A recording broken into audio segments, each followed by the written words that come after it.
What's up, everybody? It's Keefy, and it's time for another Glacially musical Ghost Cult crossover event. I am joined, as always, by the host of Glacially Musical, Nick Cameron, and the co-host, Don Dillamont. I will let Nick do his usual thing now. Nick is talking. He is still muted. Hold on. How about now? There we go. I was double muted. That's not my fault. That is not my fault. Welcome to the Glacially Musical Podcast. Beer, metal, swearing. I did it so good, but the first time I was smooth and sultry like Stevens keep on all things considered. Welcome to the Glacially Musical Podcast. You can call me Kai Rizdal. It is beer, metal, and swearing. Of course, I am Nick Cameron of the Glacially Musical Podcast. Join my good friend, the Raging Cajun, William Don Fontaine de la Tour de Trieve, and of course, the boss, Keefy Iommi. Here's how we do this each week: beer, vinyl, news, shirt, meat. I will let Keefy introduce the meat of the episode when he does his beer check. The Glacially Musical Beer of the Week is an apt one. It is Founders Brewing Dirty Bastard. Oh, I thought it was Arrogant Bastard. I'm sorry, I grabbed the wrong beer. Oh, well. Hi, Melissa. Finger fudge. Pour. Don. All right. Are you ready for this surprise? I'm building a tolerance, by the way. Like, I actually drank one the other night, like, on my own. So it was actually pretty good. So, but to follow in the tradition, we got the Your Favorite Band Sucks. We're going to do the finger fudge pour, as I was so properly taught. This is Torpedo IPA, Atomic Torpedo IPA, because You were classically I hate that podcast, by the way. I want to punch those guys in the fucking neck. Which one? Wow. Your favorite band sucks? Oh, I didn't know that was a podcast. Oh, 3 God, minutes. 3 minutes in, and we're already F-bombs. Okay, don't great. ever listen to them. I had no idea. I just got it because most of the people I know's favorite bands suck. My sister-in-law bought it for me because I say all Your her favorite band sucks. Suck. Dude, No. your favorite band sucks. My favorite band. Keefy, what do you got? I have no idea what I have. I have a liquid death. Convicted melon, just like President number 45 and 47. Cheers. Cheers, gentlemen. Cheers, everybody. All right, I got a twofer on vinyl goodness this week. One of them got jumped up the scooch because I want to listen to it tomorrow. The first one is not it. Richard Nixon Superstar by David Frye. Apparently, this was a comedian back in the day who did a lot of impressions. He sounds like Rich Little. And he did a comedic concept record about Richard Nixon. I got about halfway through side one when I came to the conclusion that this sucks balls. It is absolutely terrible, and I do not recommend it. That is a glowing endorsement. I'll try again tomorrow. Now, an album that does not suck balls, and in fact is the greatest live record of 2025 so far. May have some overly priced competition in about 6 weeks. That would be Roger Waters' This Is Not a Drill, live from Prague. This is a 4-banger, Mr. Clickety Clacks. I hear you. Just normal black vinyl. Mine is overstuffed because I have all of the records in the mylar, but it also has 4 inner sleeves. So we got Roger Pretending to Sing. Oh, wait, this is the book. It's got a booklet. I actually haven't looked at the booklet. Run Like Hell. God, I don't know why him and David love that song so much. Roger Pretending to Sing with a guitar. Because it's a great Roger song. Playing a bass. It is not a great song. Shut up, Tom. And Roger Pretending to Sing at the piano. I didn't even know he played piano. And there we are, back to Roger pretending to sing. So that is the Roger Waters set, and frankly, it is phenomenal. It is his best live record that he has put out so far, and that's pretty high praise because the dude's put out like 10. It does have the powers that be and the bravery of being out of range, which are two of my absolute favorite songs by Roger Waters' solo career, off Chaos and Amused to Death. And that is what I got. Don, you are up. All right, let's see. Actually, I don't have anything new this week, but I have my obsession this week, which you guys are gonna probably laugh at me about. I cannot change without Keefy. I can't. Where did he go? I don't know. Keefy. What do you want? I'm here. Oh. I just hid myself. I hid, Oh. Is it Don's turn? Go ahead. Yeah. Oh, okay. See, That's what we got scared. You scared us. We need you. Sorry.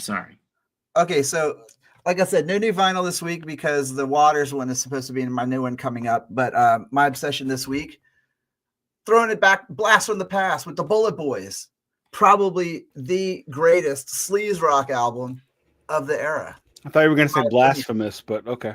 But yeah, so anyway, can't stop. Been wearing that one out again, and it's my OG copy that I bought when I was in 8th grade.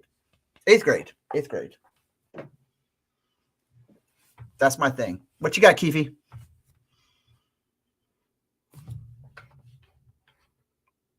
Did I lose both of you? No, I'm here. Okay. We also thanks for Melissa and Curtis who were in the house. Curtis, if you have a chance to listen to the rest of this episode later on, we'll refer to you in a positive way. My man. I have a 2-4 today. I've obscured my vinyl a little bit because I don't want to spoil something for later. So I got my new record shelves last week, and I was kind of combing through my house to try to unearth the rest of my collection that hasn't been in the shelves. And I have a bunch of stuff I never actually opened or cataloged or anything.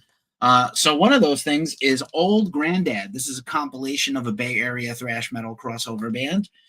They feature current members of Death Angel and a couple of other classic Bay Area bands. There's a new record label, I think, and a website you can check out, San Francisco. Sounds like it does. This is actually 2 records on double vinyl, so it's like their debut album and their EP, all they released in the 90s and early aughts. They're back for occasional shows now. Song titles include Blatant Drug Song, Urine Angel, Emerald City, Feelin' Fine, Medieval Weaponry, Control, and You, Cheech and Chong, Don't Call Me a Deadhead. That one's for you, Don. Bovine, Cheech and Chong 1 and 2, I'm Frying on Acid, and more.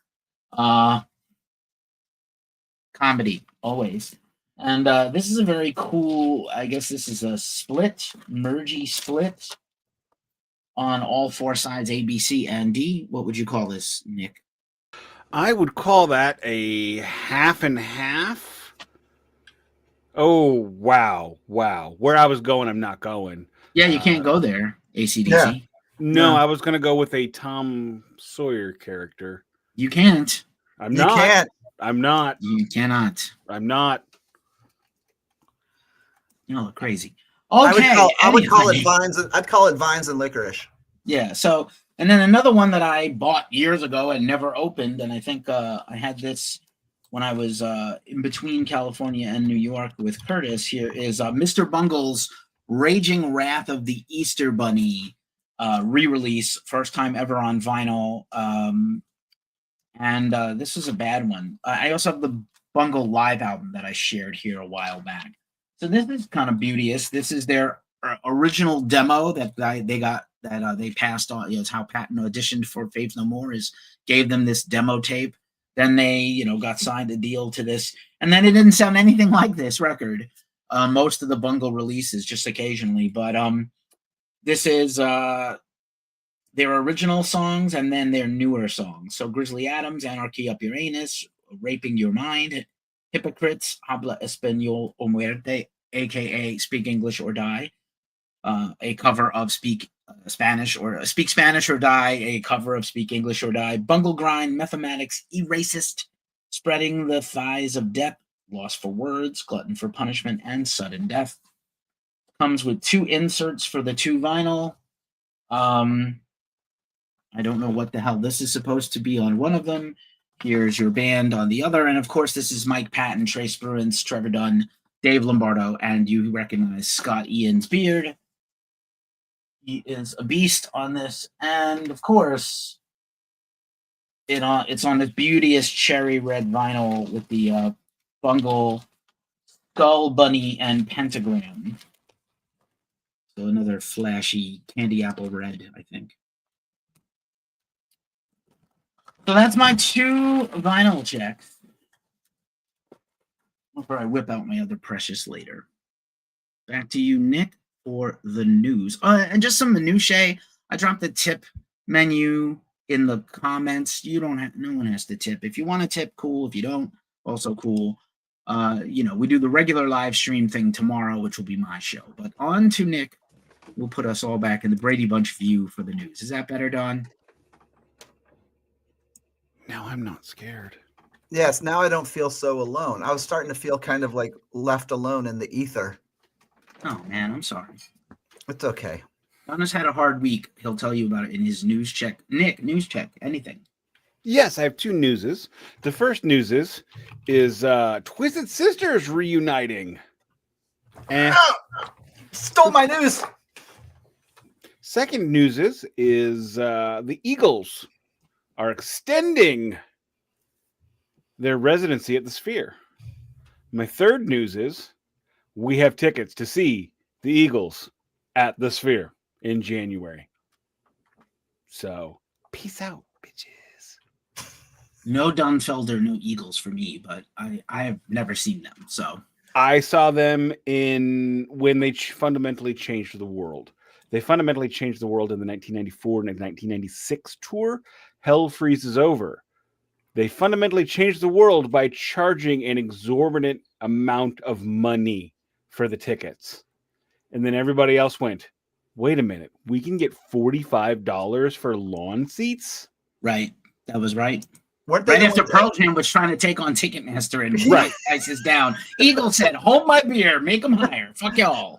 Fuck all of y'all." Weren't they like the first $100 ticket band? Yeah, they might have been the first $100 because I remember ticket. that it was like $100, and I saw them when I worked at the Kiel Center, later the Sabbath Center, still later the Scott Trade Center, currently the Enterprise Center, but always Kiel Center in my hearts.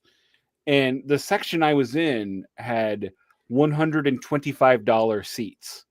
And I remember looking at these tickets as I was taking these rich assholes to their seats going, you assholes, only for 30 years later me to spend $250 each to see Stevie Nicks.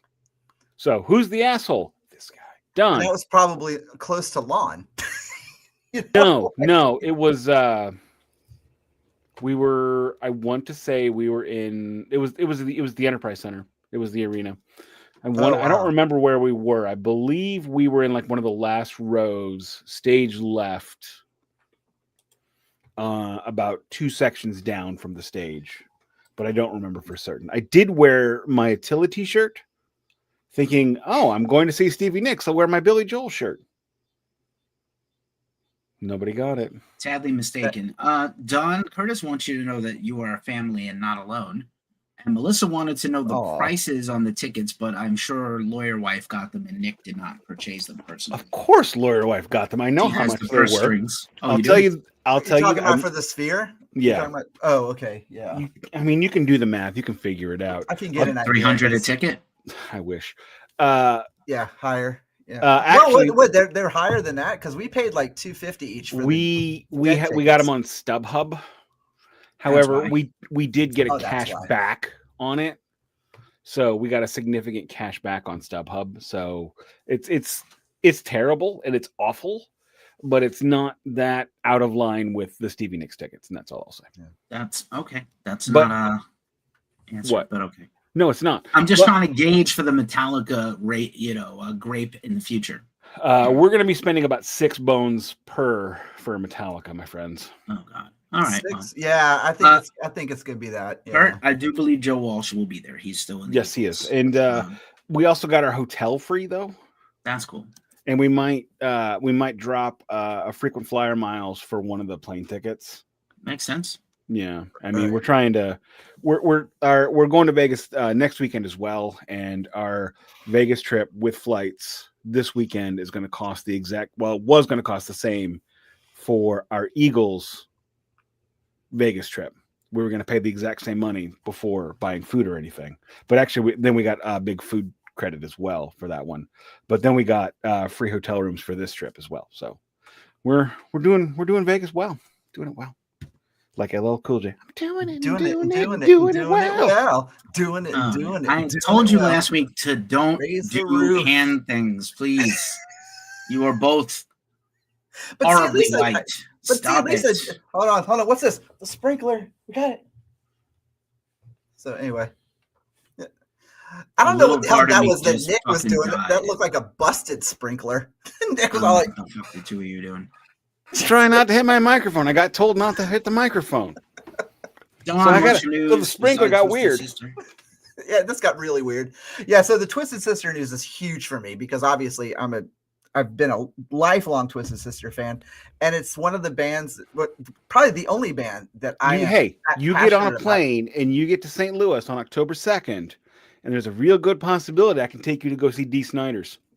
Well, you see that, and so with the Litas. See, and that's the thing is that, the reunion news was super great. And of course, Joe Franco, who actually replaced AJ Perro on the drums for Love Is for Suckers, and then also joined Dee Snider with what was the name of that fucking band? Widowmaker. Thank you. And but Mark Mendoza is not going to be present. He is not playing bass on this tour due to quote unquote irreconcilable differences. So taking his place is going to be Dee Snider's bass player, who is I just saw his name and I don't know him by heart. But anyway, it's the guy who's been playing it with Dee's band. He's going to be playing bass guitar. This is the closest I'm going to come to seeing Twisted Sister, and I'm all for it, man. 3 out of 5 members, take my fucking 3 out of 5 is 3 out of 5 is enough. That it's not even. It's hear me out. Let me finish. It's not even what passes for. That's enough. Right. Yeah, that's enough to say you legit saw Twisted Sister. Not like me saying I saw Journey, when it's what passes for Journey. I've seen Steve Permy once, and I've seen Arniel 2 or 3 times. Not a big Journey fan. Lawyer wife loves the Journey. She won't stop believing. I love Journey also. I'm not a big fan, but I respect the hustle. Is it Shark Week? And that's why Nick has his shark. Yes, it's Shark Week. I still have to send Don his shark. Corn. Well, actually, at my house, it's called Shark Week. I'm representing Sharks of the Corn in solidarity with the farmers who got exactly what they voted for. Heyo. Today is not a day to rub salt in the wound. Yeah, dude, let's not make them any thoughts more and mad. prayers to those farmers. I used to work in that business. That's an impossible business. Yeah. My grandfather was a career farmer. I grew up on a farm. Yeah, well, but I also know he would not have voted for tariffs on his crops. Stop. Tariff this bitch. All right, so my other piece of news, other than the Twisted Sister thing, because I'm super excited. I can't wait for them to release dates. This is a band I will fly for, because, like I said, I have been a fan of theirs since 1984. The only time they ever toured was when they toured for Stay Hungry. They did not play anywhere near me. They canceled the Come Out and Play tour, and then they did not tour, but I think they did a handful of dates for Love Is for Suckers. Then they broke up. So I had totally I barely even had a missed opportunity, because the opportunity wasn't even there for me. I also never had that. Forgive my ignorance. Was Love Is for Suckers after Come Out and Play? Yeah, it was. I didn't realize that. Yeah, Love Is for Suckers was actually Come Out and Play was supposed to be the last Twisted Sister album. Love Is for Suckers was supposed to be a Dee Snider solo album. But because due to a contractual obligation, they did not want to do it, though, because management said there's no way it'll sell under Dee's. It's barely going to sell as Twisted Sister. So they Twisted Sister mark. Iommi'd him. Yeah, they completely. So it's We're like gonna launch a Sister. solo career. No, you're not. Twisted Sister. featuring D. Snyder. Yeah, grand opening, grand closing. No, you're not getting a solo career. Twisted Sister. Love is for the Seventh Star, featuring Love D. is- Snyder. featuring Glenn Snyder. But All right, Oh, nice. Keefy, do some news. yeah, so that's all I had though. I am ambivalent about this. I have seen Twisted Sister, and I saw them with Portnoy. I'm ambivalent about a comeback because fuck JJ French, but okay. I understand why they mean a lot to you, Don. My homeboy is the lead guitarist for D's solo band. That's the Tasmanian Devil guitar player kid he's not a kid anymore, but he's incredible.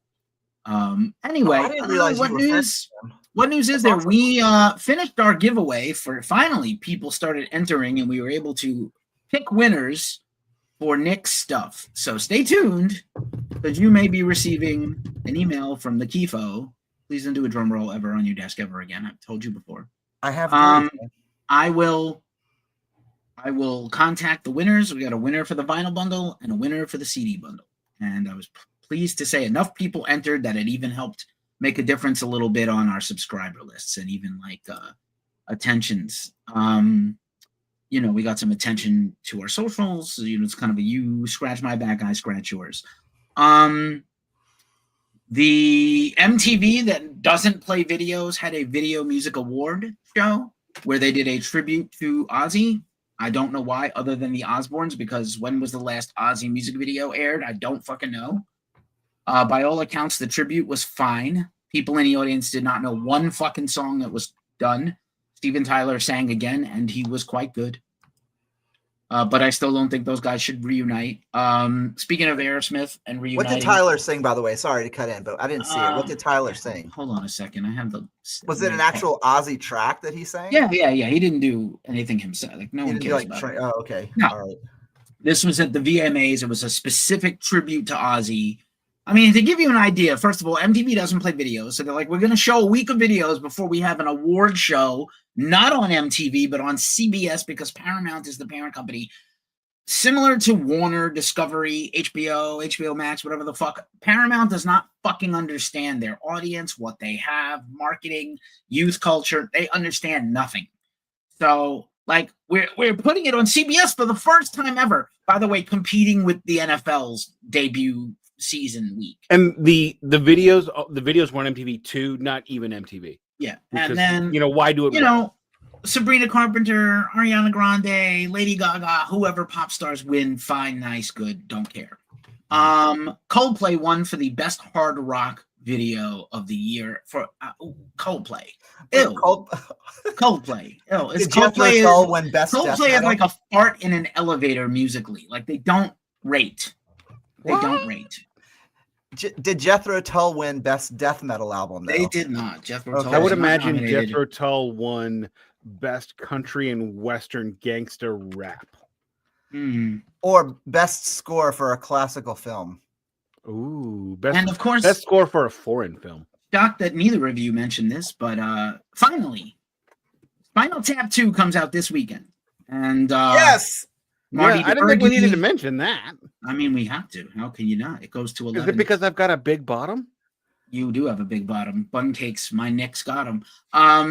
Don't spill your beer out. Liquid Death did a collab with Spinal Tap for an 11 case. That was amazing. Which is kind of fucking Beautiful. amazing. That was the between greatest that commercial I've ever seen. Between that and their collab with the new Toxic Avenger movie with Peter Dinklage, I love, Liquid Death. You may be breaking my heart with the stevia, but I have been like on a mission. I have about 50 Liquid Death cans. We're on a mission from God. Unopened. So I'm just going to be meeting these out a day at a show at a time, an interview at a time, a show at a time for life. Not for life, for probably the next year. Keefy, did you see that those 11 packs were going for they were like $100 each, and they sold out in less than an hour. Yeah, because they're crazy. Also, just really quick, I'll do a longer review of this on my channel. I saw Wardruna last night, which Ghost Cult is, sort of sponsoring, promoting that tour. Well, I know I'm fucking 100% old when I'm thrilled that the concert started on time, the bands all went on and went off on time, and the show ended at 10. And I was like, yippee! And I ran to the train and I got back on the BART the rest of the way back home. And I got on the went to Millhouse. Oakland has a ton of Art Deco architecture. I don't know if Don got to appreciate any of that when you were in Oakland recently, when I saw you. It was beautiful. 5 weeks ago. So all the theaters in Oakland are mainly Art Deco style. The Metro is closed, but they still have metal and punk shows in the parking lot sometimes. But Paramount's the first time I've been to the Oakland Paramount, and it was wonderful, beautiful, great vantage points, great sound. Chelsea Wolfe was incredible, came right on, played most of her acoustic stuff, one little industrial rock number, and 2 brand new songs, unreleased brand new songs, and not a lot of people were on their phones. Wardruna, if you're not familiar, the music from the TV series Vikings is partly done by the founder of Wardruna, Einar Selvik. He originally was a first-gen black metal guy from Norwegian black metal, like second wave black metal. And then he kind of decided, I'm going to lean into this skaldic history music with ancient instruments. And it's just incredible. Incredible. Definitely go see it if you can. They're only doing a tour until the end of September. If they're coming to your town, try to go. And that's all my news. Sure check, Nick. Sure check. The Doll Hut. It's the Dive Bar of the Month Club. I've had this one for a few months, been meaning to wear it. It's a dive bar in California that also has live hard rock and punk and metal music. Done. I don't think I have to explain this one, but this is just everything that I think and feel on the inside. Put on a shirt. So that's. Can you read it, Keefy? This is a podcast, right? And that some people just listen to this shit, and you not describing. Oh, that's right. Doesn't help anyone. I can't help it if people are left behind in the dark. Well, actually, I still come on, butt ass podcast. Okay, butt kiss. Here we go. Okay, this one says abolish ICE, and it says I love due process. It says fuck Donald Trump, defund ICE, and it says freedom requires due process. So, I'm sure there was a generic title you could have just gave for this is my protest shirt, and that would have been sufficient. But okay. But Keefy, they're not watching this. How would they know what it says? I got to side with butt ass on this one, Keefy. Both of you go to hell. Thanks, dick face. I appreciate it. Wow. Okay, I am wearing my Connoisseur shirt again, and I think I have a Connoisseur vinyl I have never checked that I just saw in my collection. So pretty cool. I know who that is. By the way, the set list, just to jump back to the news for a microsecond, the VMA official set list was, first of all, Youngblood and Steven Tyler, Joe Perry, Nuno Bettencourt, and Adam Wakeman. And Adam Wakeman was the musical director. Crazy Train, Changes, and Mama, I'm Coming Home. And it was kind of like, you can see it on YouTube or whatever. Predictable. Okay. I'm not that excited about it. That's very predictable, actually. Too. I mean, wow, I can watch on YouTube the dudes singing songs from the Ozzy tribute from MTV that are the same dudes that sang the same songs at the Ozzy tribute in Birmingham a month and a half ago. I'm good. Yeah, basically, except for Joe Perry. Nice to have, I don't know why Joe Perry is there if they're not doing an Aerosmith song, but okay. Good. Let's put Tyler and Perry together. Blah blah blah. Did they do just kind of showing that they're Did they okay do a Joe Perry project song? No. Like let the music do the talking. Yeah, that's a good song. That's a great song. It's a great no song. one wants to hear this shit. I want to hear that song. Joe Perry is on tour right now with his band, and he is doing Aerosmith songs and Joe Perry songs. Yippee-ki! And he's got Chris Robinson as his vocalist. Yes, Chris Robinson is his vocalist. Is that the smartest thing he's ever done. Honestly, Aerosmith should come back with Chris Robinson as the vocalist with Steve. They could pull a Steven Tyler Led Zeppelin on him. They could. Oh, that'd be. You mean Black Crowes, not Steven Tyler? I know what you mean. Steven Tyler was rehearsing with Led Zeppelin because Plant wouldn't do it. So it would be a Steven Tyler Led Zeppelin version. Except that I don't want to hear Steven Tyler do a whole set of Led Zeppelin either. And he can't. I don't want to hear Steven Tyler that much at this point anymore. All right, but if Joe Perry looks like my Aunt Gussie in 1977. If Joe Perry leaves the Joe Perry project, would it be like the Klingon Joe Perry or like real Joe Perry? Because he's got that stupid Klingon mustache now, and I want to rip it off his face. He has the Christopher Lloyd in the Undiscovered Country. Christopher Lloyd was in. No, that was not Christopher Lloyd. Christopher Lloyd was in Star Trek 3. Electric Boogaloo. Double fist punching William Shatner double emoting and double fist punching. Star Trek okay. Day was Sunday. We missed that, actually. Let me just say one thing, and Undiscovered Country is my favorite Star Trek thing ever. No, Wrath of Khan for me. I watch it every Christmas. That's fine. What? Okay, that's fine. But I felt like William Shatner in that movie 30 years ago was way too old to do anything. Yeah, he looked bad. And so then what do? Is they hire Patrick Stewart, who's even older, to do more. They go, why? But you know what? He's in better shape than Shatner is, which is hilarious. For the record, there are 4 Yeah. lights. I think let's do the meat. I think technically Shatner is just a little older than. No, he's like 10 years older. Shatner is 93. Yeah, and no, he's way older then. Because the sexiest man Sir alive, Patrick Stewart, Order of the British Empire. Yeah, sexiest man alive, 1989. Patrick 82. Stewart. He's in his late 70s, I think. Okay. Yeah. Shatner's 94. That's yeah. It's him and Uncle George, and I need Uncle George to outlive him. Patrick Stewart's 85. Is he really that old? We all like Star Trek and the Eagles, JJ Promenade, but I appreciate you being here and watching. But okay, let's do the meat. Hang on. Stewart was older. Older looking. He was older than Shatner was when, like, at that time. Anyway. Yeah, I understand what you're pointing out. Yes. Okay, cool. Meat. The meat of the episode, inspired by my awesome girlfriend, Melissa, who listened to our last chaser and was like, this thing's not great. The way I know who that is. Yeah, this isn't great. Let's do something. What wasn't great? The whole thing, like the whole. Tighten up. Don't rush me. Speak when spoken. I'm rushing Don. Don't rush Don. I'm gonna rush you. I'm gonna Getty Lee you. Do I gotta rush and attack you? Well, you can Getty Lee me, just don't Paula Abdul me. Anyway, don't Chips in Heaven me. Eric Clapton, halfway decent guitar player, bad father. You know what I'm saying? Anyway, so too soon? No. Wait, 34 years is too soon? Moving continue. So the idea for today's episode, which Nick will lead off, is instead of running through a decade in which no one did the homework but me. I did the homework.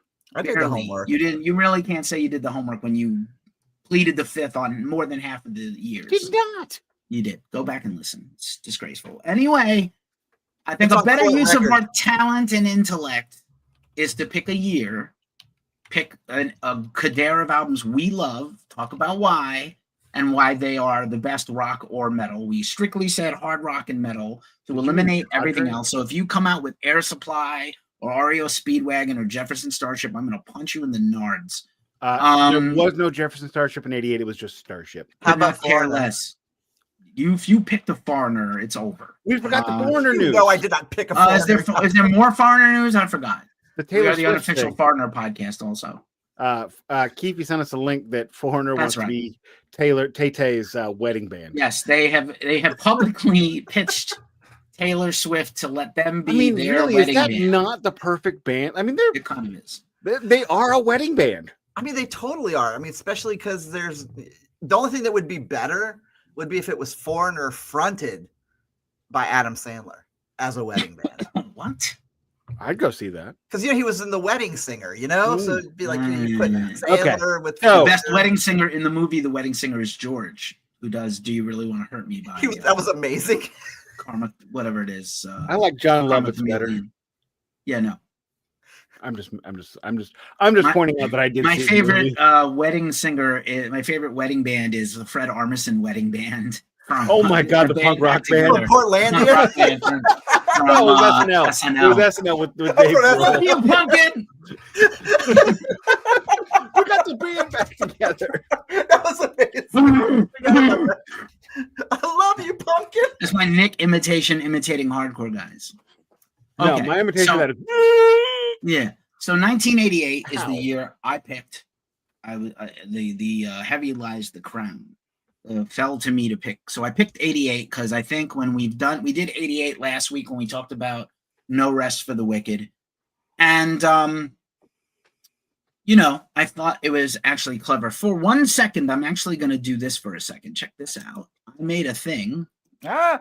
Look at this. Oh! Look at that. What So it's was not one of my all the records records of there? 1988, but just a handful, a smattering. Wait, 2 minor there.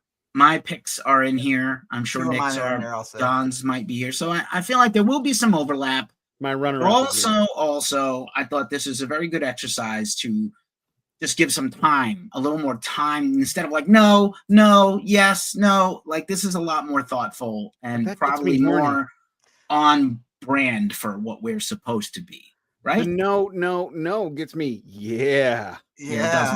Don't say no. Yeah, It makes me say, I'm glad there's a table here. Really disgraceful and cringy. Go ahead, Nick. You have the conch shell. I'm going to mute myself. Why don't we do this? Shell. Nick, give me your top one and then a few others. Wait. Don, you can give your top one and a few others. I will give my top one and a few others, and then we can talk about them all. I've got a second runner-up, a runner-up, and a winner. Okay, so do I. So should we do it like that? Should we do runner-up? Second runner-up like how they first. do? Yeah. My second runner-up is the greatest album by the greatest band by Glenn Danzig, which is Danzig. And the album is also called Danzig. What it's missing is a song called Danzig. But Danzig is on Danzig on the album Danzig by Danzig. That song would be terrible. Songs written by Danzig. And the songs are written by Danzig. So maybe that's like a 5-play? It's a menage a song. We've got Twisted Cane, Not of This World, She Rides, Soul on Fire, Am I Demon, Mother, Possession, End of Time, and he covers Albert King, excuse me. That's a great cover, by the way. Yeah, it is a great cover. It's a great record. It is a top to bottom 10 to 10 banger. Where's our Danzig series? I've been asking for a Danzig series since the beginning. Wait, you have? I have no recollection of that. I drink every time Danzig comes up. I'm like, Danzig series when? I drink when we do these. That's true. That's true. Okay, that is my fair enough. Fair enough, sir. No Sometimes I drink heavily when we do this. Right though. No Queensryche. Fuck Queensryche. Oh, Keefy and I are going to have an intervention with you. But anyway, you know what? You can do that when I'm on vacation for 6 months. So you're going on vacation for 6 months. Does lawyer wife know this? Who do you think's paying for it? Just in case anybody wonders, the reason why I refer to her as lawyer wife is so nobody thinks I'm like doing the alpha bro dog thing. Like, I'm so good and I got so much money. No, I married well. Did what I did. No. My dad told me marry up, and I definitely did. My mom said, "Lady, marry well," and that's why she named me Lady Goodman. Lady Goodman. Not to be confused with. Are we going to do a round robin, like 3, 2, 1, each one of us? Because I had said, like, go on and do all of yours. Okay, sure. Don, go ahead. What's your second runner-up, if there was one? My second runner-up. The Bullet Boys. No, really. Absolutely. No. And I'll tell you why. Because in 88, I was still pretty, I had started to branch off into some other, other. I like to think of myself as Nick, not the Eagles guy. Just going to throw that out there. But you can make fun of me about that all you want. But my mother, my dearly departed mother, shared one artist with me. She shared one band with me, and that was the Eagles. And I can remember very clearly when I was 8 years old, we would drive home from the city, taking me back to go with my aunt where I lived during the week, and we would always listen to the Eagles' greatest hits on vinyl, on the cassette tape in the Dodge Omni, and that's why I love the Eagles. Can we tighten up and let Don have his check? I'm sorry, I just thought that. I don't necessarily need the track list of all these albums, but go ahead. No, I'm not gonna give track lists, but all I'm gonna say is that, like I said, when I was, at that point, I was really just getting into Slayer. I was getting into, kind of going deeper into Motorhead, a lot of the heavier stuff. But being a sleaze fan that I was, when this album came out, I was so pumped because it is definitely notches above the average sleaze band. These guys could fucking play. Mark Torine could sing his ass off, and there's nothing but bangers on this album. No ballads, nothing. And it's still to this day, it's a fun listen. It holds up. I enjoy the fuck out of it. And that's my second runner-up. Now I guess it's time for me. Hey, it's me. I I have notes and everything today. Wow. Hiya, Keef. Shit is wild. We made so much fun of Bullet Boys, it's not funny. But looking back on it now, that album actually popped up on Peacemaker again, and like I respect them. But honestly, at the time, I was like, fuck these guys and their moms for escorting them out into the universe. Sorry, Don. My third runner-up, much to Nick's chagrin, is the best one-to-one for Pink Floyd of any metal band. Do you know what band that is, Nick? It is motherfucking Queensryche with Operation Mindcrime. This album is a fucking masterpiece. I'm just going to keep fucking saying fucking. Produced by Peter Collins, who we probably have never talked about, but he's very underrated. Produced a lot of Nick Kershaw records and whatnot, and then he went on to do like Rush and Queensryche and a bunch of things. So he did quite a few Queensryche albums. And Mindcrime is incredible from top to bottom, start to finish. It's cohesive. It's beautifully recorded and made. And it's probably Jeff Tate's best overall vocal performance. And the duo of Chris DeGarmo and Michael Whip Wilton kick all the ass on guitar. And, yep, classic lineup and album from that band. A band I love. And we will do, with or without Nick.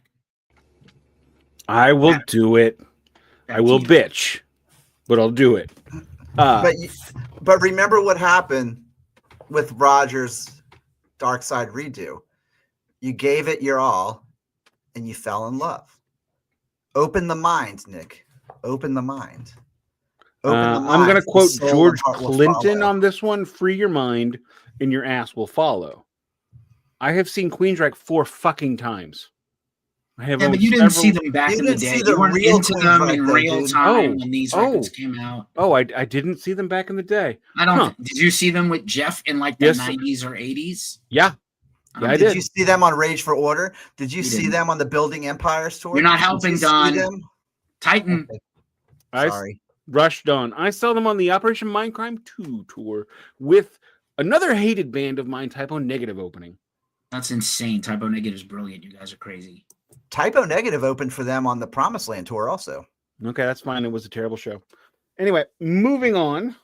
My first loser is Four of a Kind by Dirty Rotten Imbeciles, DRI, crossover thrash, previous podcast subject, one of my favorite records of all time, if I'm being completely honest. It is just crossover thrash perfection. That if you ever want to get somebody into that genre, that is the record you play for them. Absolutely 100%. If they don't like it, you can't convince. If they don't like that record, you will not be able to convince them. Thoughts, gentlemen? I don't have the DRI album though, but previous podcast subject, DRI Four of a Kind. It's not my favorite. It's not my favorite DRI album, but it is an absolute classic, and really is responsible for, like, to me, along with SOD, kind of telling, and Suicidal, of course, being like, punk and metal, you guys can be friends. I love it. I almost got confused though, because I was going to say I love the song "Surrounded by Idiots," but that was Wrathchild America. So I really realized I don't know anything about DRI. I have never actually heard Wrathchild America. Fantastic, man. Their album 3D is fucking incredible. Can we go back to Brady Bunch for the rest of this? I don't like seeing just me. It's weird. Sexy. I'm glad you got this before I was scratching myself. There's my sexy targets. What's up, baby? You know it. Call now for live one-on-one conversation. Actually, it's 1-on-3. Jesus Christ, 976, get me the fuck out of here. Don, what is your runner-up, your first runner-up? First loser. Disturbed. No, I'm going to go with, you ready for this, Keefy? $1. This is my first runner-up. Operation Mindcrime. I thought it might have been your number one.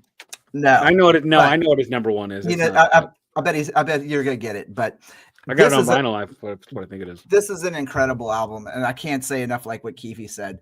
My fucking 15-year-old head could not get wrapped around this enough to be like, I'd never heard anything like this. That was literally one of the CDs in my original batch of CDs that I got. When I got my first CD player, that was one of my very first. And it just just doesn't work for me. What, Mindcrime doesn't? No. No, see, Mindcrime. I feel like with Mindcrime though, and Keefy, maybe you can like reflect on this with me or whatever. Is that I don't know that had I heard this album after it had been out for a while, that it would have had the same impact on me as it did when I heard it when it came out. Because Silent Lucidity is neither silent nor lucid. Discuss.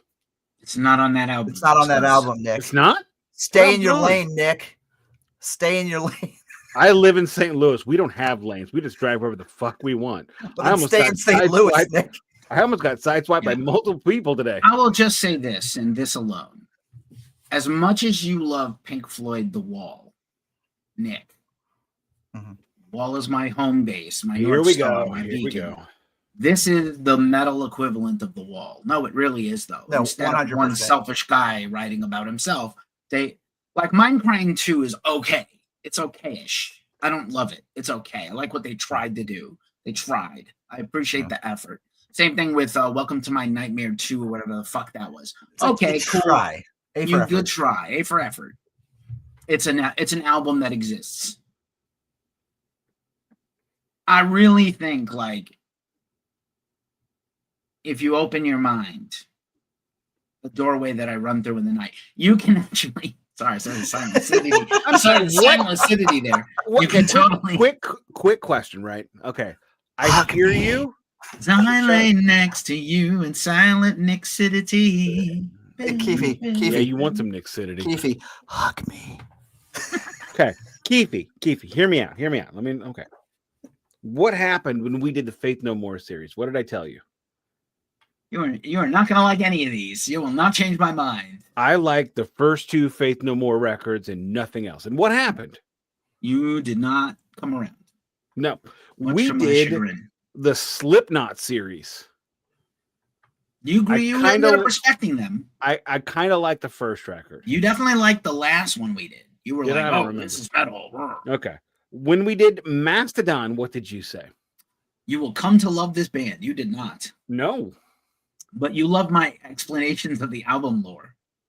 That's fine. That was my finest moment on this whole podcast. But the so far, best besides the last album two lore episodes, is the Gwar album lore, previous That's true. podcast subject. which we haven't really done a Gore. Did we do Gore? We did Gore. We did Gwar. We can redo Gore if you want. Friends of the show. Yeah. Friends of the show. Friends Gwar. of the show. We should get Yeah. Gore on. We should. Why haven't we? We Done. we have a contact here between Done. us. We should Yeah, get it Don, happen. do you have any other thoughts on Between Mindcrime? us? I love it. Ew. I guess my only other thought on Mindcrime was that I feel like every genre of music has a like defining album, and oddly enough, I really feel like that for the era, this is one of the most defining albums of the genre. It broke away from the potential to be, just another, like, not that we think it, but to not be a dumb metal album. Or to be an album that people were just like, oh, there's a throwaway track here and there. This was something, especially coming on the heels of Rage for Order, which I think should have still been bigger than it was and get the credit it got. But with Mindcrime, I felt like they solidified themselves as a band that could do something that very few other bands, if any other bands in their genre, could do. And it's a fucking banger classic. Shout out also to Scott Rockenfeld, who doesn't get enough credit. Even though he's a complete douche canoe, he doesn't get enough credit for the keyboard work on this record and the next that he never gets talked about. He is an unsung hero of this album and also of Promised Land. So, fair enough. but we can go into that later. He's just making shark faces. You just got nothing. It's Nick, sharp. what is your number one record of 1988? Wait, what's your first loser? Oh, did I not give one? I skipped. It's not really a again. You can't call these records losers. They're I'm incredible. quoting Karate Kid. Which one? I don't care. The second one. I don't care. Yeah, 2. The second one. I don't care. It's a good reference. It is. I don't. Yeah, but like to call Mindcrime a loser. Oh my god. You certainly wouldn't call this next band a loser. My runner-up band for the best album of 1988, High School Me. Fucking High School Me, Today Me, both 1 and 2, by the way. Spoiler alert. Slayer, South of Heaven, because fucking Slayer. They took it as far as they could go. Rain and Blood, if you want to say Rain and Blood is the best thrash metal record ever, I think it's Master of Puppets. But if you want to say Rain and Blood, I wouldn't fight people. I'd went say as Rain and hard- Blood over Puppets. It's Actually, I think far less progressive, and it's just more. I think it's Wah! Rest in Peace. Rest in Peace is the That's greatest also song. a great one. We can have this debate later, but like we Yeah. should do one of these later. We did similar ones in the past. South of Heaven is unbelievably great. Like, okay, all the Slayer records have a certain amount of proficiency and technical ability and Satanism and serial killers and murder and genocide and mass murder, all these cool, fun things we like. Songs from my childhood. I used to get bounced on the knee of a grown-up and sung these songs. But they really learned how to write and craft a song. Grooves, breakdowns, just fun things. They copied stuff off of Megadeth. Honestly, Megadeth is really the first band in thrash that would play like over the solo instead of playing the verse or the chorus riff again. They just come up with a completely different F section during the solo. And Slayer learned how to do all those things from Megadeth, basically. Yeah. And Megadeth would have the best album of this year if only it had been produced well, unfortunately, because the songwriting is almost up to par with everybody else's. You're talking about South so to good? Heaven's incredible. Some great Another tracks Larry, on that record. Yeah, another Larry Carroll, incredible, artwork and great lyrics and some of the most quotable Slayer songs. The best opening song of anything Slayer has ever done is South of Heaven, in my opinion. And, South of Heaven's a good record. I agree with you. I don't agree that it's this as good as you're saying in my ranking.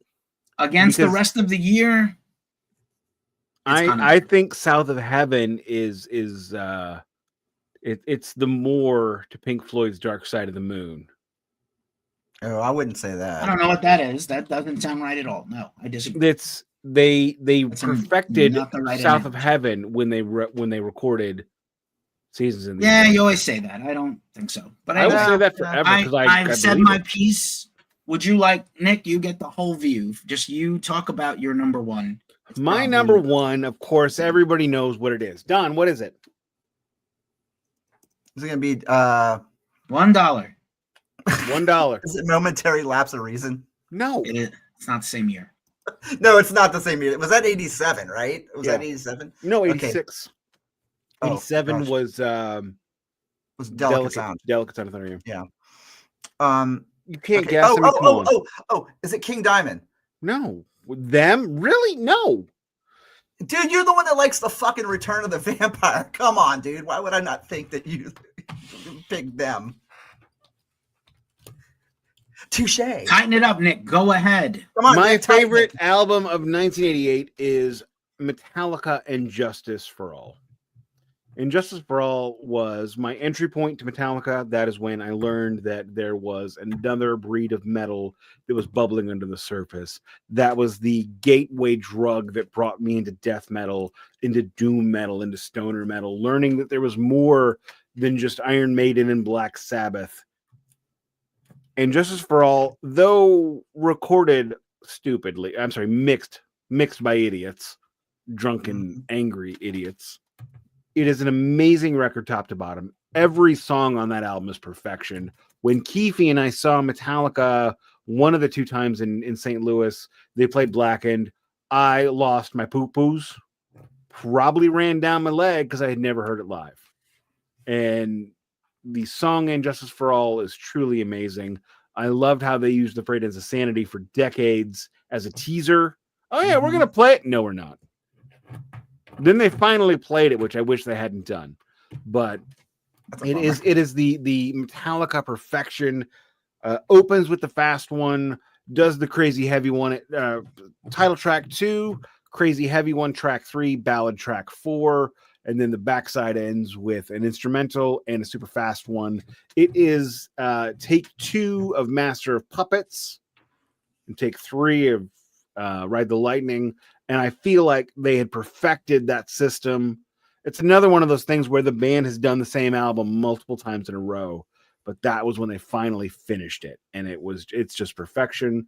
Listen to it more often, not often as I should, but that is my 100% number one, Duke of New York, best album of 1988, Metallica's And Justice for All.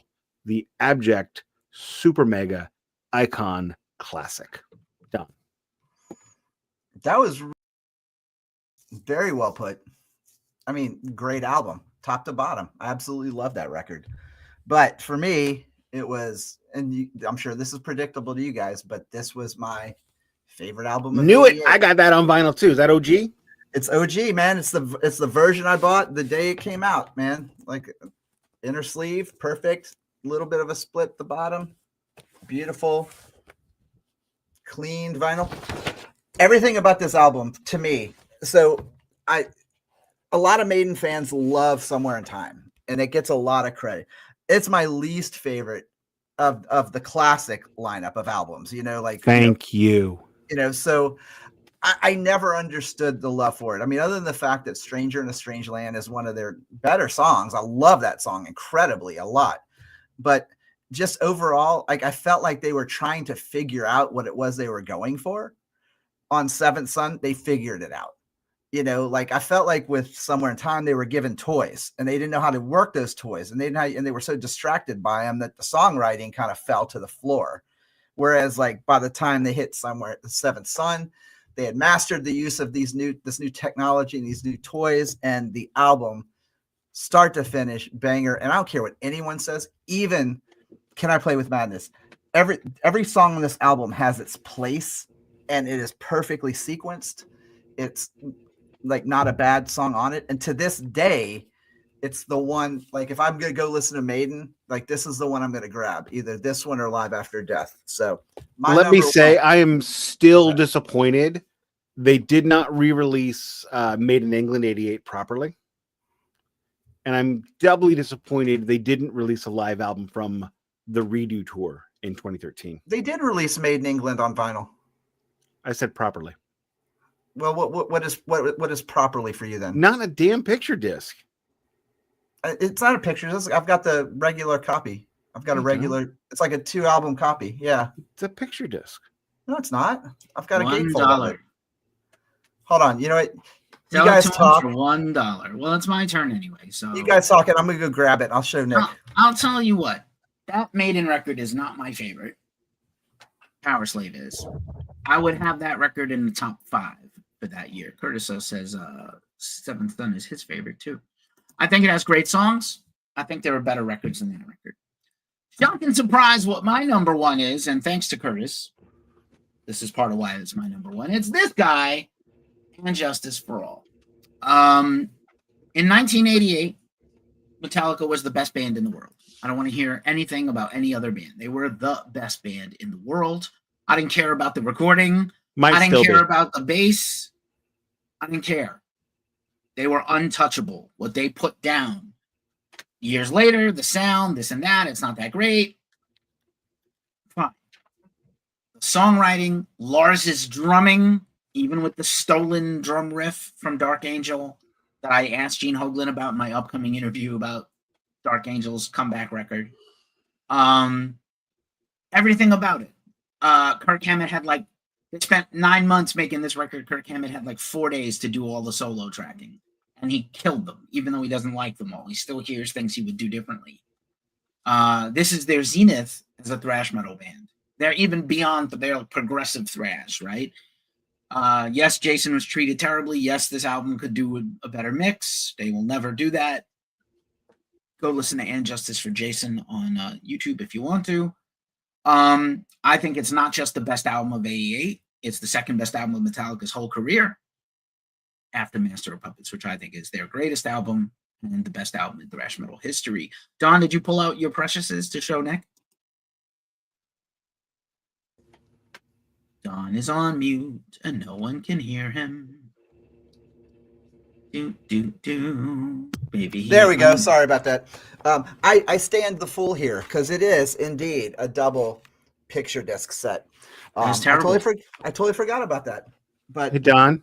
Yes. Eat your butt. I know. Eat my own butt. I know. No, I tried. No. Sell it to him for $1. No, I don't want it. I won't pay $1. I'm gonna give you a piece of advice. Do you want to know how you can tell if I'm right or if I'm wrong? No. You're talking. Yes, if I'm right. If I'm talking, I'm right. But see, I don't understand the hate for it because I thought it sounded great to me. Eat your own butt. Now eat your own butt. Well, Yeah, I had I've Lick had your 3 taint. ribs removed. Show from me it, on the and it still picture just doesn't work. where it hurt you. Everywhere. It All hurt in him. this. It Hurt him in my somewhere around here. my daddy milkers. It hurt him somewhere. Show me on the there. flat Don, Nick, where the Yeah, picture yeah. just started. Right there.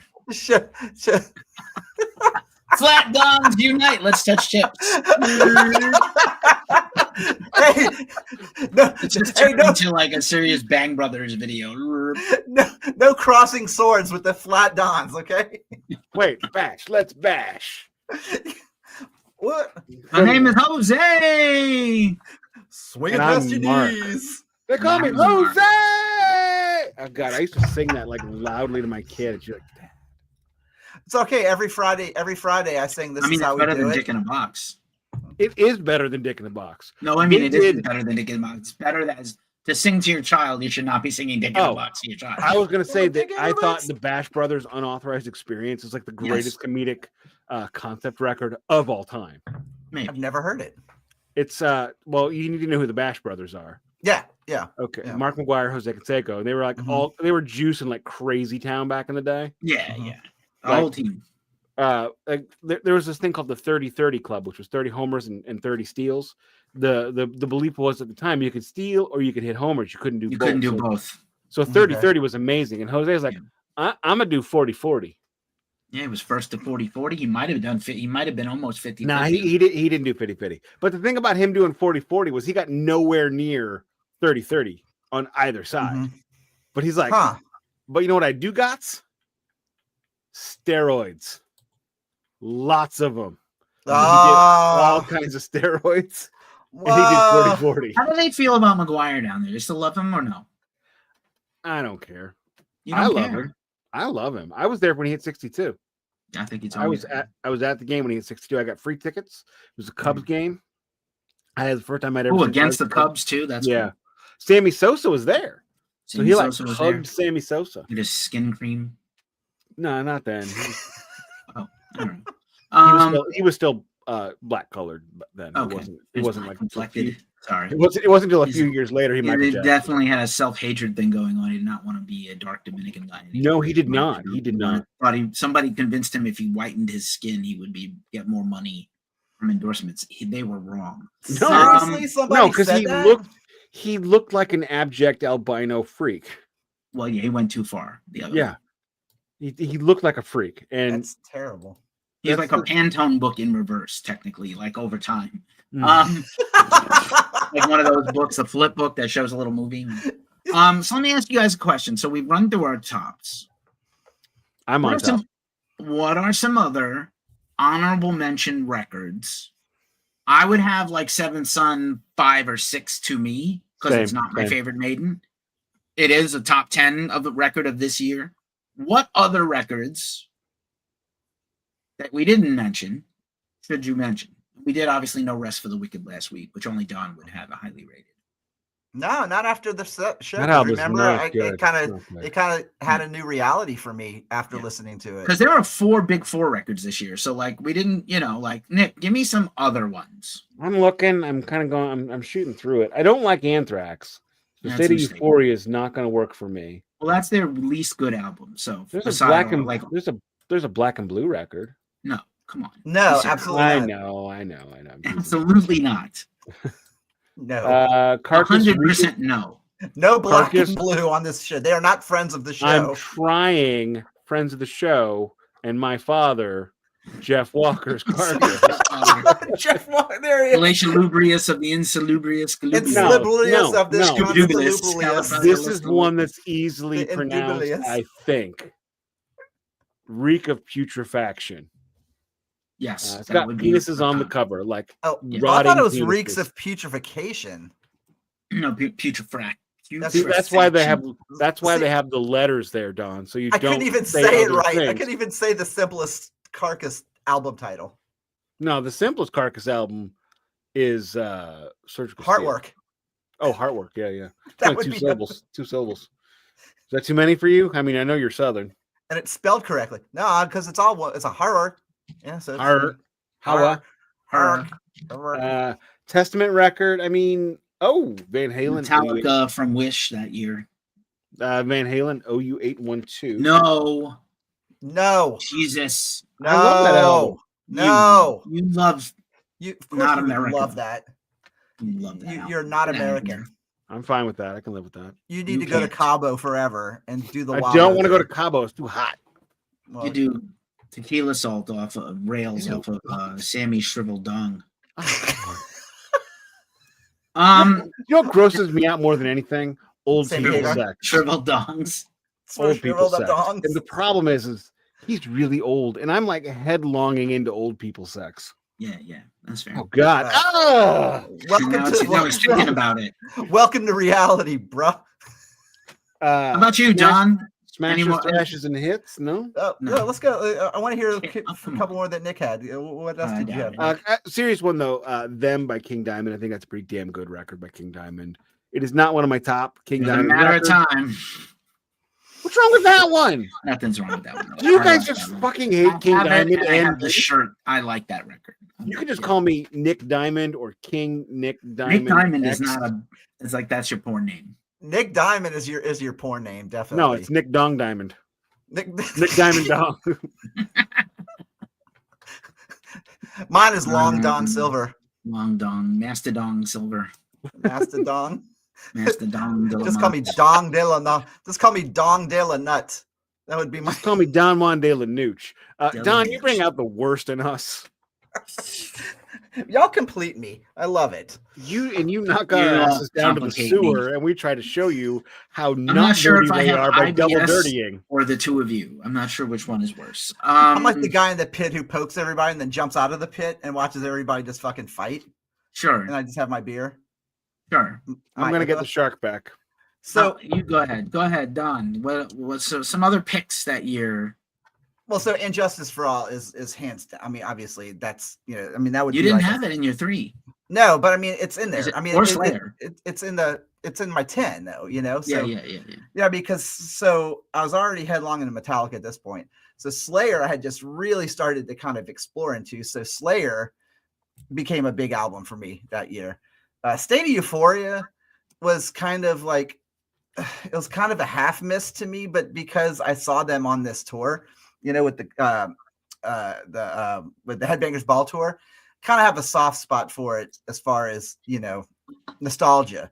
But there were some bangers this year. I mean, like So Far So Good, So What? If it sounded better, it would be if that album sounded like Rust have in a Peace. problem with the way that record sounds. That's terrible. It sounds absolutely horrible. It's So so the people muddy. that complain about Injustice for All don't listen to So Far So Good, So What?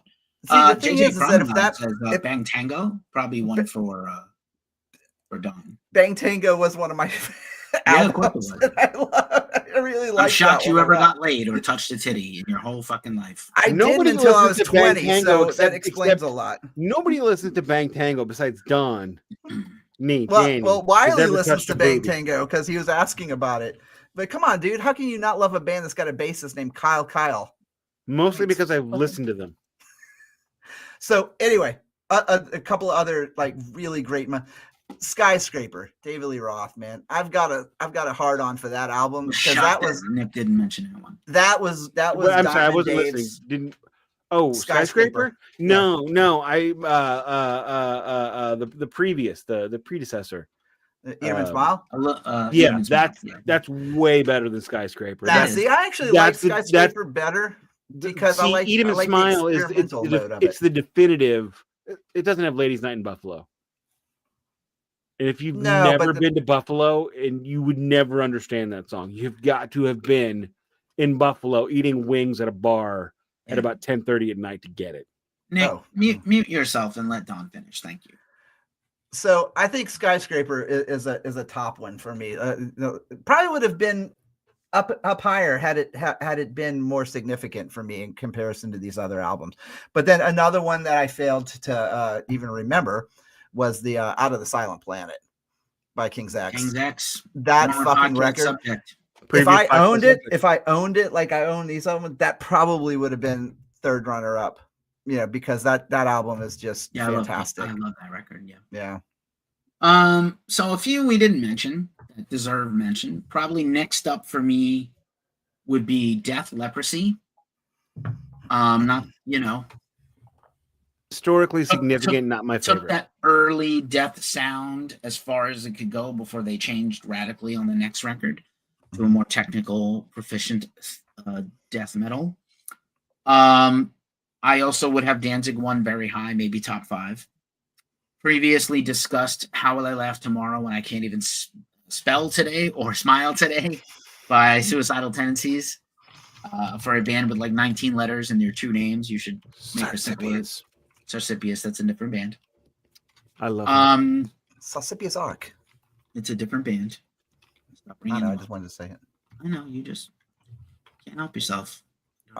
I didn't get enough attention as a child, and I was not breastfed. I do love Anthrax. I do love child. dearly, and State of Euphoria. Other than the early record with Neil Turbin, it's just like of the Joey records, it's the weakest, which includes the 2 recent ones and probably the next one that's coming out soon. I do think there are bangers on that record. It was another one of those cases we talked about where like they had, hey, we have this Iron Maiden tour in 3 weeks. Can you record the whole album in this amount of time? And they did. Yeah. That was a mistake. They regret it. Always ends well. Everything about it they didn't like. Finally is great. Antisocial cover is excellent. A few other things. Be All End All. Be All End All. Incredible song. Gung Ho, I think, is on that. Yes, yeah, it is. Yeah. So it had some bangers. Just had potential. It should have worked a little bit longer on it. And they made up for it on the next one. Yeah. The next one, Now It's Dark. Pretty fucking rad. The Ozzy record is particularly not good in comparison to all these other things. Again, the love Maiden, but just personally not my favorite Maiden record. It's about half amazing and half okay. Yeah. It's way better than what comes next. Yeah, the King's X also would be a top 10. And then we did not mention I want to just double check the year, but I'm pretty sure Vivid by Living Color is also this year, which is humongous for me. I thought it was later. I think it's this year. Sorry for the clacks, the thing I criticize. May 2nd, 1988. It is full of bangers. It's at least a 9 of 10, honestly. It is definitely a top 10 for me. So I know that's like 10 to 15 records in there, and there's probably a few others. But yeah, it's and I've left out hardcore punk that probably had a bunch of big records this year. But I wanted specifically rock and metal and not particularly crossover punk. Obviously DRI, but not like punk rock, just rock, hard rock. Don and I did the Now and Zen record. That's this year. It's pretty fucking fantastic. There's some other things. I forgot that's 88. For some reason, it hammers me that it's 87. But yeah, no, it's 88. That actually, to me, I think he was promoting it as early as 87, like the Tall Cool One single. Yeah, like that would have 87. See, if I would have remembered that properly, then it would have been Queensryche. Then it would have been Now and Zen. Is that the album that has In the Mood for a Melody?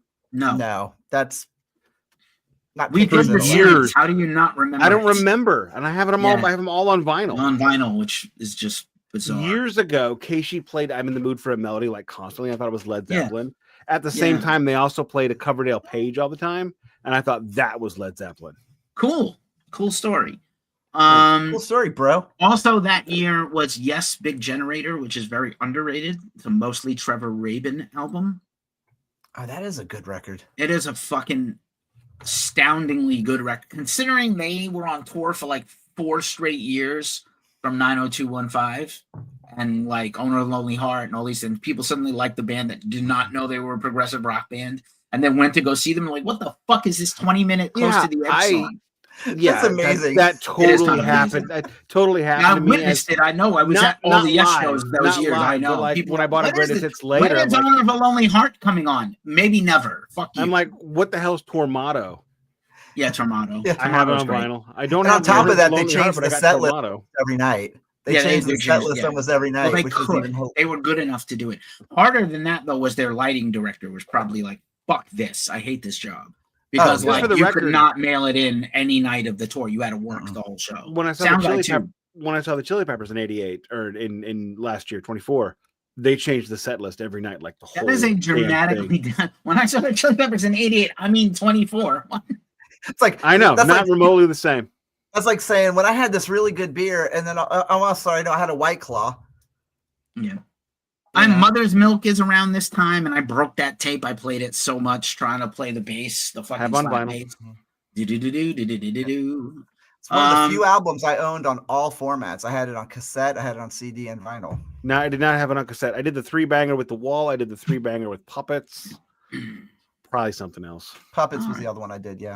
How did this go for you guys? You want to do more of these? Was this lightning. good, bad? Kill them all. I love this because I feel like it's one of those things that we also dig get it. to know each other a little more on like a older nostalgic, you know, getting to know younger us is kind of fun, you know, but I also think it kind of connects with maybe even some of the younger people who are listening to it. Because like, hopefully, God, I hope there's young people. Do we run through the 80s? Do we do a 90s next? Maybe we do 92 next? I don't 'Cause know. that's an I I obvious- think what we should do is when we do these, we should do it as the last year of the last album in the series. the last year of the last album. So, like in the series. last week, we did a 1988 record, and then as the chaser, we did 95 is not going to 1988. be a good year for this. No, 95 is gonna be terrible. Not terrible, but just not great. But it'd be fun. Well, it'll be about as fun for us as Queensryche would be for you. That makes it amazing fun. Do we have anything else? Or are we just putt-putting? I think we're just putt-putting. Did I take us home last time? I don't remember. I took us home last time. It's Don's turn. Can Don do it? Can Don do it? Can you do it, Jay? Thanks, JJ. I appreciate you being here. I appreciate everybody being here and watching. Not too much.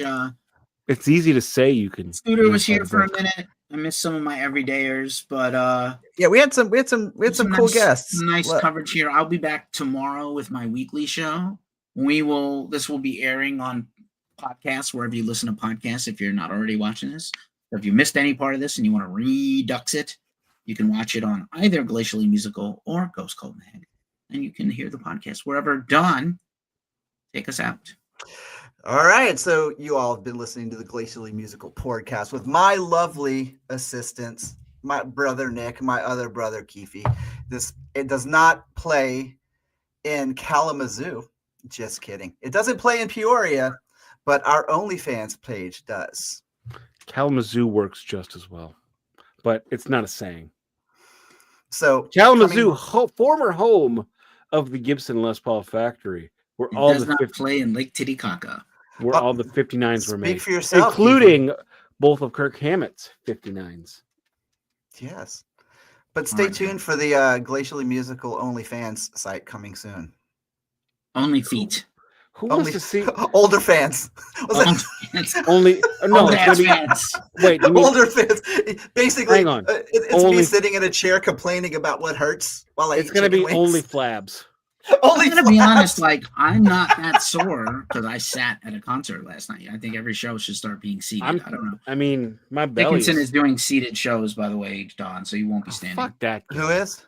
Fuck Bruce Dickinson. Nobody likes. Oh yeah, anything he's ever done. I got seats for that one, but I'm gung ho for Bruce Dickinson. But yeah, Fuck him. But yeah, so thank you for And letting me his take us soaring all out. operatic voice and his rugged good looks and his ability to wear a hoodie in 125-degree weather. Fly an airplane and wear spangly pants. And that And armadillo in his Yeah, trousers. we're still and on sword fight, and he can sword fight. He can fly Himself. a plane, and He's so big he can start by himself. Have you seen And the fight in a armadillo? balloon. Like, the dude's got an armadillo in his trousers, and Nick's over here doing the broken. T-Rex. T-Rex arms. All right, Why are you we guys still are awesome. going? Thank you so much. Do I need to do the takeout again or no? No, Yeah, you're we can good. just You're go good. for it. You're All right, good. peace We already out, got guys. the Bye. takeout. Get the Chinese food.